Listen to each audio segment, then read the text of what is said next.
Bonjour à tous et bienvenue dans cette analyse du Dow Jones du 17 décembre 2022.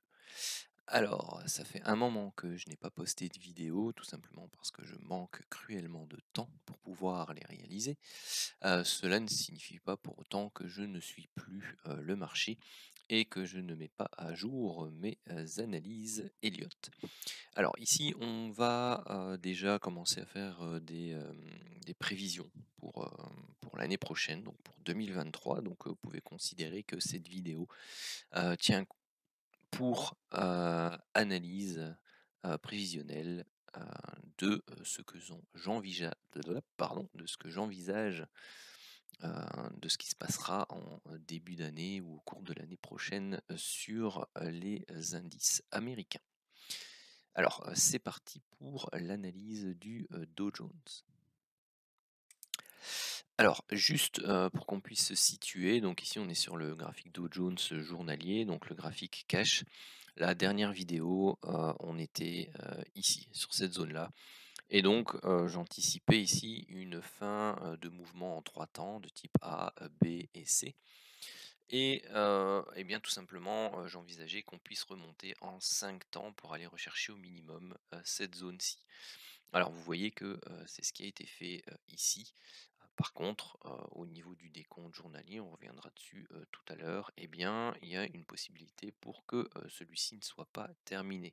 C'est-à-dire que cette jambe de baisse-ci ne serait que la fin de une vague 4 principale. Et donc, on a encore un dernier plus haut par rapport alors, théoriquement, c'est par rapport au niveau du sommet de la vague 3 qui pour moi est placé ici. Donc si on vient dépasser ce niveau-là et qu'on vient redescendre ensuite, eh bien on n'aurait pas de vague 5 tronquée. Pourquoi? Parce que la 4 est en réalité ici un flat en expansion. Donc il est tout à fait possible que l'on ne fasse pas de nouveau plus haut par rapport à cette zone-là, mais idéalement, il faudrait que on fasse un plus haut, ne fût-ce que par rapport à ce sommet-là, voire à ce sommet-là.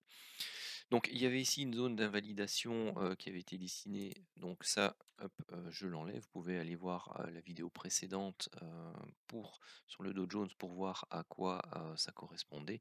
Et ceci, je vais également l'effacer afin de nettoyer le graphique et de pouvoir passer plus tranquillement directement en mensuel et en weekly. Alors bien entendu, tous mes décomptes des unités de temps inférieures se mélangent ici, n'en tenez pas compte, ne prêtez attention que aux chandeliers. Donc ici, qu'est-ce qu'on a eu? On a eu, par rapport au point bas du Covid, tout simplement une impulsion haussière, notez vague 1 ici en orange. Et on travaille actuellement potentiellement donc dans ce nouveau cycle haussier de vague 5 principale, donc ce ne serait que la première phase. Donc il y en aurait 5 bien entendu, hein, comme dans chaque structure motrice. Reste à savoir si ce sera une forte impulsion ou tout simplement par exemple un biseau ascendant qui viendrait ensuite casser par le bas pour rechercher les plus bas. Donc ça ce sera à voir plus tard dans les mois prochains. Ici pour l'instant, qu'est-ce qu'on a? On a eu une première succession de creux, de pics et ainsi de suite. Donc ils se sont clôturés ici, on a eu un gros avalement haussier. On a continué ici, on a fait une clôture en extrême au mois de novembre. Ici, au mois de décembre, on est en train de tout simplement travailler un double top ici et de se diriger tout doucement vers euh, une zone charnière.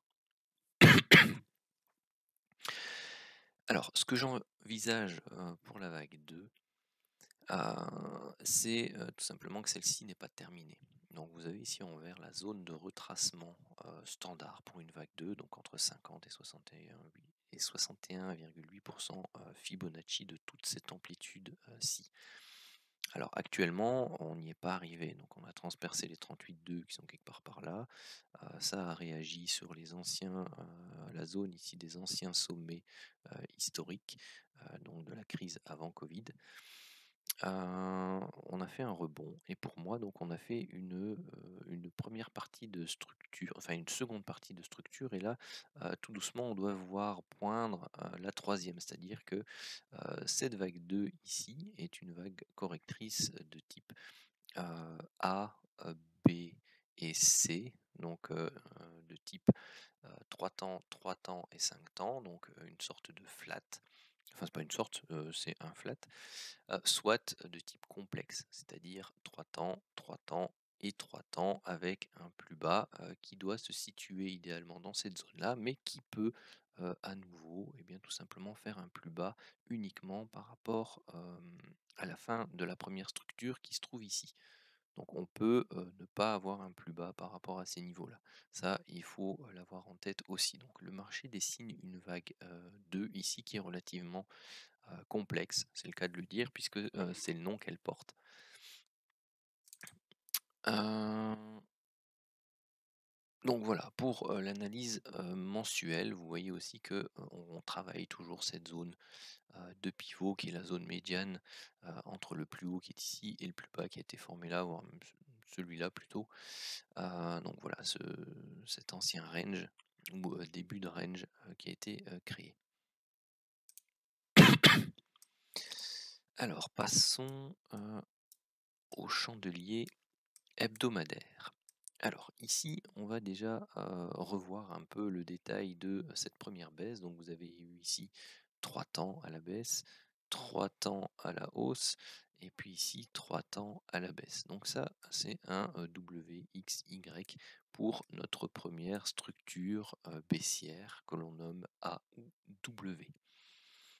A dans le cadre d'un flat, W dans le cadre d'une complexe. Donc si la C est en 5 temps, bah, c'est un flat. Si la C est sous forme de zigzag, triangle ou autre, ce sera une complexe. Ensuite ici on a eu A, B et C, donc 3 temps à la hausse. A, B et C qu'on attendait ici, donc dans la dernière vidéo, qui date déjà de plus de 2 mois visiblement. Hem Et ensuite, là, maintenant, pour l'instant, donc on monitore, une impulsion haussière, qui est en, 5 temps. Donc ça, on va voir le détail de l'impulsion et la raison pour laquelle, je pense qu'elle n'est pas, terminée malgré cette mèche, haute-ci. Donc on est dans une zone potentielle, de rebond pour aller rechercher, ici donc, la fin de vague 4 vers une, fameuse vague 5. Et comme expliqué tout à l'heure, elle peut ne pas monter plus haut que les 34 280. euh, Ici c'était donc les 280 et là c'est même un peu plus bas ici pour la 3. 34 000, 34 300. Donc ça c'est une première zone qu'il faudra surveiller et ensuite eh bien c'est tout simplement la zone des plus hauts qui est ici autour des 34 700, voire pourquoi pas la zone de résistance supérieure qui se trouve ici entre les 35 250 et les 35 825. Alors au niveau hebdomadaire, qu'est-ce qu'on a fait ici? Eh bien, on avait déjà ici une structure en chandelier japonais qui demandait soit une pause ou un retournement, puisque c'est sur une zone de résistance importante.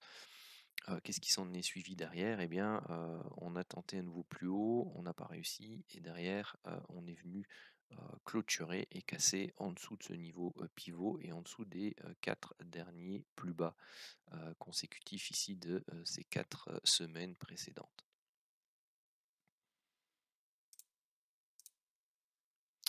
Alors, si on revient au niveau journalier, qu'est-ce qu'on a eu ici? Donc, on a eu par rapport au dernier point bas une forte impulsion et une correction. Donc, c'est ce que j'ai noté 1 entouré d'un rond, 2 entouré d'un rond, donc c'est vague 1 principale, vague 2 principale. Ensuite, qu'est-ce qu'on a eu? On a eu une impulsion, une correction, une impulsion, une correction sous forme de flat, et ici une impulsion. Donc pour moi, ça c'est une structure impulsive de vague 3. Alors ensuite, derrière, on a eu cette petite phase ici en 3 temps, que j'ai noté A. Cette seconde phase ici en 3 temps avec de nouveau un flat au milieu et une hausse assez impulsive, donc le B qui est là.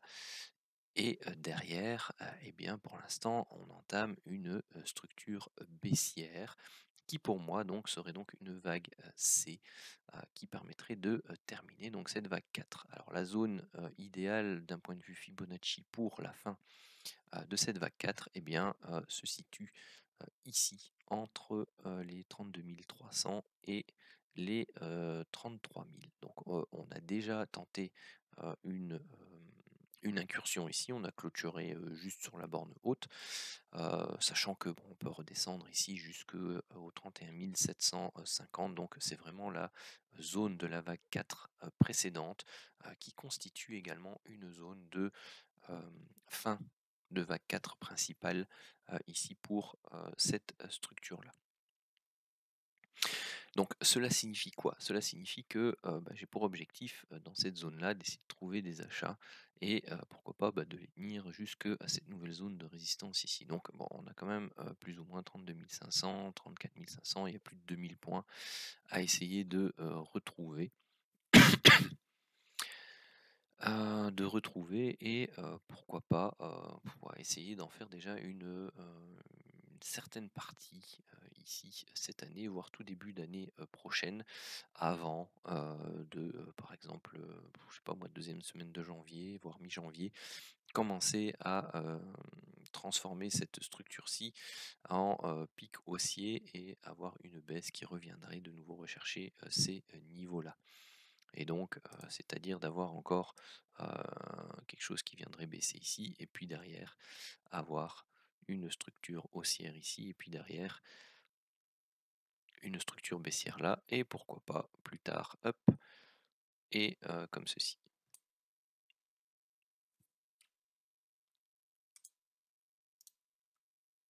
Allez, efface.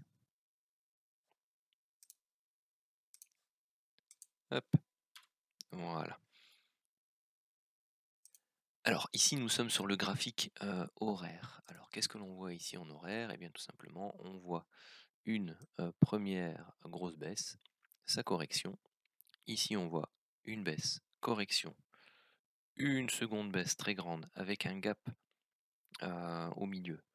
Donc typique d'une vague 3, d'une sous-vague 3, d'une vague 3 principale. La correction et une baisse. Donc pour moi ici, on a fait vague 1, vague 2, sous-vague 1, sous-vague 2, le gap dont je parlais, la sous-vague 3, la sous-vague 4, la sous-vague 5. Donc ici, on serait en vague 3. Donc ici, on peut, début de semaine prochaine, donc créer une structure dans où est-ce qu'il est?